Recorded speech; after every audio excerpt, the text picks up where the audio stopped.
చర్చికి పోవాలని చెప్పి నేను అంటే శనివారం ఏకుండానే ఆదివారం ఏడు మాసాలు ఎప్పుడు చేయలేదు ప్రార్థన.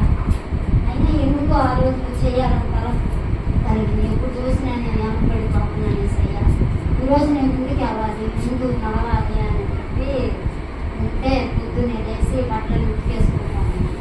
ఇక ఉతికేసుకుంటా ఉంటే సరేలని చెప్పి అమ్మాయి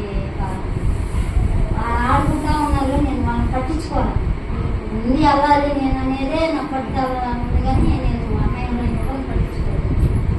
ఇక అమ్మాయి ఏం చేసిందంటే మెట్లు నుంచి ఈ అమ్మాయి ఆమె జారి ఒక అమ్మాయి కింద పడితే అమ్మాయి మోసలేదు.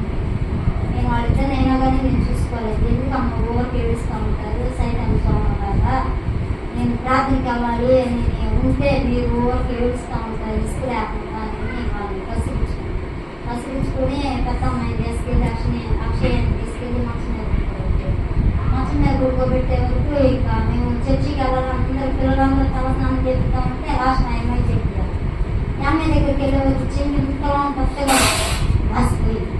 పరిస్థితిలో వచ్చి ఏమమ్మాయి ఎక్కడ రాసింది యార ఆడుతున్నారు ఏం నేను చూసుకోవాలి తప్పదు అవన్నీ చూసుకోలేదయ్యా చచ్చిపోవాలనే ఉంది కానీ నాకు ఇలాంటి ఆలోచన నాకు రాలేదయ్యా నేను అంటే సరే నాకైతే మరి రాత్రి అయిపోయి నాకు తీసుకెళ్దామా రాత్రి ముందు తీసుకెళ్దాం ఇది వెళ్ళినట్టాను. సరే ఇంకేం తీసుకుంటాను అంటే అయినా కానీ నాకు మనసు నడవట్లా ముందుకు అడుగు వేయలేకపోతాను. నేను రాత్రి రావాలనుకుంటుంది నిద్రకి ఇదేంటి ఎంత దారుణం జరిగింది సయ్యా నేనేం చేస్తాను నీ శోధన ఏంటి అని అనుకునే వరకు ఇంకా నా మాట ఎక్కడ ఇదే కాదమ్మా ముందైతే పిల్లలు చూపించుకోవచ్చుకో ప్రార్థన దేవుడు అమ్మ ప్రార్థన చేస్తాను అని అంటే సరే నన్ను అక్కడికి వెళ్తే మాకేమో తెలియదు అక్కడ ఎక్కడెక్కడ జరగాలనేది నాకు తెలియదు. ఆనాడు దేవుడా అన్నప్పుడు కూడా నువ్వే మా సాయం చేశావు. రోజు పిల్లలనే చెప్పావు కదా ఇంతలోకి ఏంటయ్యా ఇంతలోకి జరిగిందయ్యా నేను నమ్ముకున్నాను కదా ఈ రోజు నుంచి గట్టిగా ఉన్నాను కదా ఇంతలోకి స్వామి చేస్తున్నా నువ్వే నా సాయం చేయలేదా నా కలిసి ఎవరు సాయం చేసేవాళ్ళయ్యా నువ్వే నా సాయం చేస్తావని నాకు అయిన వారు ఎవరు ఉన్నారా కల్పించేవారు ఏమన్నా సాయం చేసి ముందుకు వచ్చేవారు చెప్పి పిల్లలు తీసుకెళ్ళాను. తీసుకెళ్ళాక ఎక్స్రే తీసినాక చెల్లిపోయింది అది సెట్ అవుతుంది.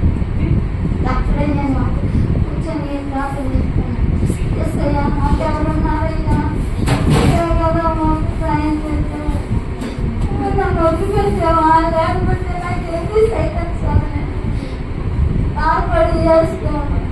అక్కడే సుమంగా చేసి ఏం కాదేసయ్యా ఏం ఆడుతున్నాను దేవుడు ఇచ్చిన దేవుడు మర్చిపోవాలి మళ్ళీ నేను చూపించేది ఇదే ఏం కాదు ఇవేం నేర్చుకుంటూ అంటే ఫస్ట్ గారు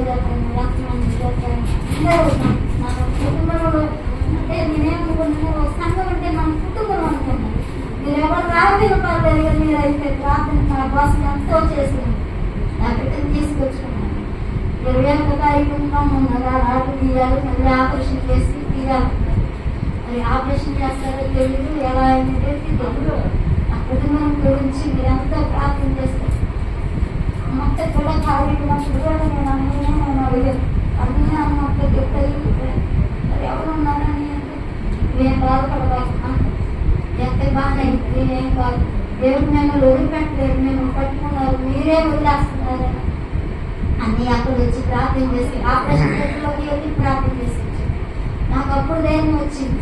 ఆ రోజు కూడా నాకు ధైర్యం లేదు తీసుకెళ్తున్నావు కానీ మరి నాకు వస్తుంది. నేను ఒకటే చెప్పా దేవుడు నీకు ఉన్నాడు దేవుడు నువ్వు మర్చిపోయావు కాబట్టి నీకు ఈ స్థితి అయింది అని చెప్పినప్పుడు అన్నయ్య ప్రార్థన చేశాను. అన్నయ్య ఎక్కడ తీసుకెళ్ళిపోతున్నారు అన్నయ్య నాకు మనసు ఆగట్లేదు అన్నయ్య ఎవరు లేదు కదా అన్నయ్య ఏం కాదు దేవుడు నీకు ఉన్నాడు అని నేను ధైర్యం చెప్పాడు అన్నయ్య. అలానే అక్షయం తీసుకెళ్తున్నా కానీ ఆయన ఏం చెప్పాడు మొత్తం నాకు మొత్తం ఎక్కువ వెళ్ళాడు అమ్మాయి బ్రెయిన్కి ఏదన్నా అయిందని మా సంబంధం లేదు ఏదైనా కానీ మా సంబంధం లేదు.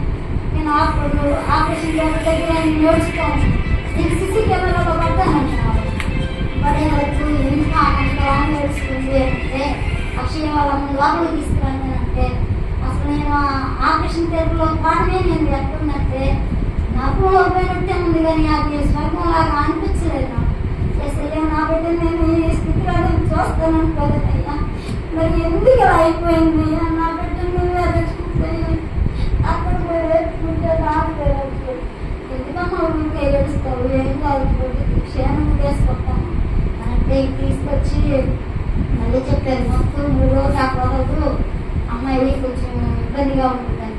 నేనైతే తీసుకొచ్చి ఐసీ వాటిలో పెట్టాము. నేను ప్రార్థన చేసుకుని చేసయ్యా నాకు ఇచ్చిన బిడ్డలు మీరు 6 ఇచ్చావు, ఈ 6 సంఘంలో నిలబెట్టాలని నేను అనుకున్నానే కానీ వ్యక్తంగా నేను చేయకూడదని నేను అనుకున్నాను. నేనైనా కానీ ఒక 3 గంటల దాకా 2 గంటల దాకా అసలు పిల్ల మనసు వచ్చలేదు. ఇంకా వచ్చి మొహం పట్టుకొని చూసుకుంటా ఉంటే మా మాటలు అసలు మాకు మాట్లాడు కనీసం ఇప్పుడు నువ్వు నన్ను పలకలేదు. అయినా కానీ ఆ అమ్మాయి నాకు నా వైపు వచ్చేసింది. అంటే ప్రార్థన చేసుకున్నా, నాకు ఎవరు లేదు, నువ్వే నా సాహిత్యం.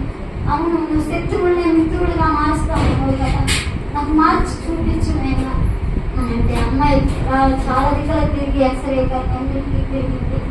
ఇక అన్నయ్య కూడా ప్రార్థన చేశారు మాకు. అసలు అన్నయ్య పాస్టర్ అన్నయ్య అందరూ వచ్చి హాస్పిటల్కి వచ్చి అమ్మాయికి చూసి ప్రార్థన చేసిపోయారు.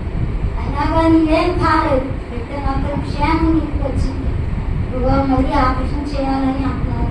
మరి అది ఆపరేషన్ ఏమీ తెలీదు, రాటు తీయడం అనేది నాకు తెలియదు.